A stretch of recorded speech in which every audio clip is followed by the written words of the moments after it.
अनन्त जीवन अन्त नहुने आत्मिक जीवन हो। मानिसले येशूमा विश्वास गर्ने बित्तिकै त्यसको अनन्त जीवन सुरु हुन्छ। अनन्त जीवन चाहिँ परमेश्वरसँगको अनन्त सङ्गति हो।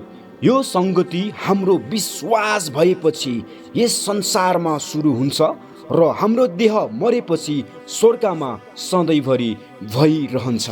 येशूले तिनलाई जवाब दिनुभयो, साँच्चै म तिमीहरूलाई भन्दछु, कोही नयाँ गरी जन्मेन भने उसले परमेश्वरको राज्य देख्न सक्दैन। निकोदेमसले उहाँलाई भने, मानिस बुढो भएपछि कसरी जन्मन सक्छ र? के त्यो आफ्नी आमाको कोखमा दोस्रो चोटि पसेर जन्मन सक्छ? येशूले जवाब दिनुभयो, साँच्चै म तिमीहरूलाई भन्दछु, कोही पानी र आत्माद्वारा जन्मेन भने परमेश्वरको राज्यमा पस्न सक्दैन। यसै कारण येशूमा विश्वास गर्नेहरूले मृत्युसँग केही डर मान्नु पर्दैन, किनभने विश्वास गर्नेहरू खास गरी मर्दैनन्, तिनीहरूका आत्मा सधैँभरि जिउँछन्। येशूले तिनलाई भन्नुभयो, पुनरुत्थान र जीवन म नै हुँ।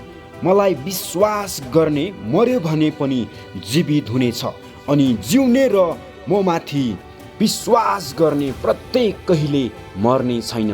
के तिमी यो विश्वास गर्छौ? त्यति मात्र होइन, स्वर्गमा विश्वास गर्नेहरूको पुनरुत्थान हुनेछ। हेर्नुहोस्, पुनरुत्थान शब्दार्थ सूची, अर्थात् तिनीहरूले स्वर्गमा एउटा नयाँ आत्मिक शरीर पाउनेछन्।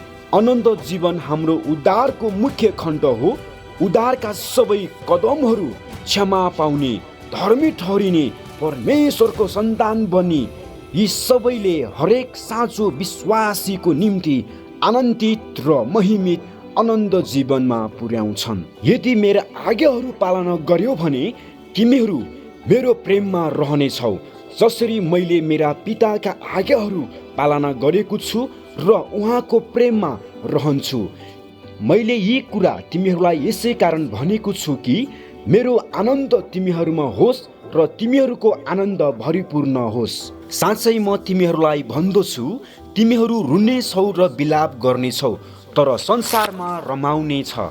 तिमीहरू शोकित हुनेछ, तर तिमीहरूको शोक आनन्दमा परिणत हुनेछ। बालक जन्माउने बेलामा स्त्रीलाई पीडा हुन्छ, किनभने तिनको बेला आएको हुन्छ, तर जब तिनले बालक जन्माउँछिन् तब तिनलाई त्यस वेदनाको सम्झना हुँदैन, किनकि संसारमा एउटा बालकको जन्म भयो भन्ने कुरामा तिनी हर्षित हुन्छन्। यसरी नै अहिले तिमीहरूलाई शोक हुन्छ, तर म फेरि तिमीहरूलाई देख्नेछु र तिमीहरूका हृदय आनन्दित हुनेछन्। तर म फेरि तिमीहरूलाई देख्नेछु र तिमीहरूका हृदय आनन्दित हुनेछन्, अनि कसैले तिमीहरूको आनन्द तिमीहरूबाट खोज्ने छैनन्। त्यो दिन तिमीहरूले मलाई केही सोध्ने छैनौ।